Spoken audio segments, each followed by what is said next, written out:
Kameň, čo stavitelia zavrhli, stal sa kameňom uholným. To sa stalo na pokyn Pána, vec v našich očiach obdivuhodná. Toto je deň, ktorý učinil Pán. Plesajme a radujme sa z neho. Dnes slávime vzkriesenie, víťazstvo života nad smrťou. Jeruzalem, Božie mesto, sa stáva svedkom najväčšieho víťazstva. Víťazstva Krista nad hriechom a smrťou. Ráno, v prvý deň po sobote, prichádza Mária Magdaléna k Ježišovmu hrobu. To, že prichádza ešte za tmy, nie je len detail. Je to obraz jej vnútra. Jej dušu po Ježišovej smrti zahalila temnota. Videla ho zomierať, stratila nádej. Ten, ktorý bol svetlom sveta, už nežije. Potom, čo Mária prinesie správu o prázdnom hrobe apoštolom, Peter a milovaný učeník sa ponáhľajú presvedčiť na vlastné oči, čo sa stalo. Peter je ten, ktorý Ježiša zaprel. Milovaný učeník stál pod krížom a prijal Máriu, Ježišovu matku, za svoju. Je to práve on, koho láska pohýňa bežať ako prvého. Prichádza k hrobu skôr ako Peter, skala a vodca apoštolov. Keď nahliadne dovnútra, vidí pohrebné plachty. Ich prítomnosť je dôležitá. Naznačuje totiž, že telo nebolo ukradnuté. Keby ho niekto vzal, nevyzliekol by ho predtým.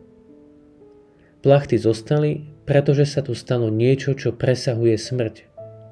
Nie oživenie ako u Lazára, ktorý znova zomrie, ale niečo nové. Skriesenie do osláveného života. Je tu zvláštny detail. Plachta z Ježišovej hlavy je zrolovaná a položená osobitne. Je to znamenie vedomého a zámerného konania. Slovesá ako odvalený kameň či zrolovaná plachta naznačujú, že to bol Boh, kto tu konal. Preto je hrob prázdny.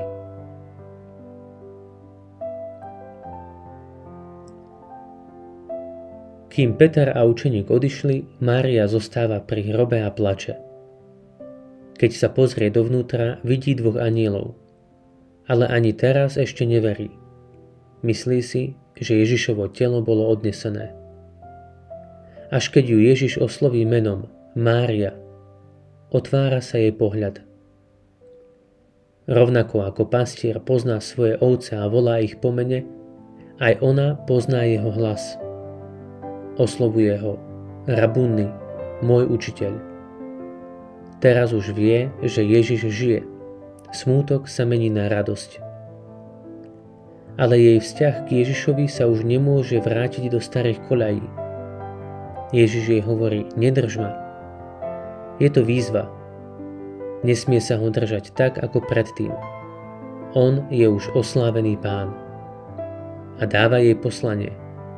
Choď k mojim bratom a povedz im, idem k svojmu otcovi a vášmu otcovi, k svojmu Bohu a vášmu Bohu. Toto je nová skutočnosť. Vďaka Ježišovmu utrpeniu a vzkrieseniu sa stávame Božími deťmi. Ježiš nás nazýva bratmi, lebo zdieľame jeho vzťah k Otcovi. Mária Magdaléna naplní svoje poslanie.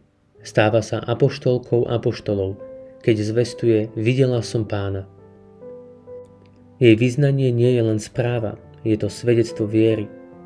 Prešla cestou od tmy smútku k svetlu viery a teraz ohlasuje živého Krista.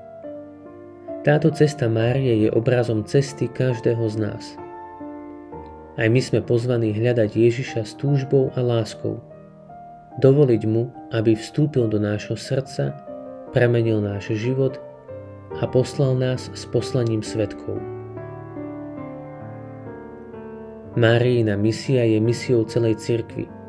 Svedčiť o tom, že Kristus žije a jeho láska má moc premieňať životy. Ale túto misiu môžeme plniť iba vtedy, ak sa s ním osobne stretneme. A potom budeme aj my môcť s dôverou povedať: videla som Pána.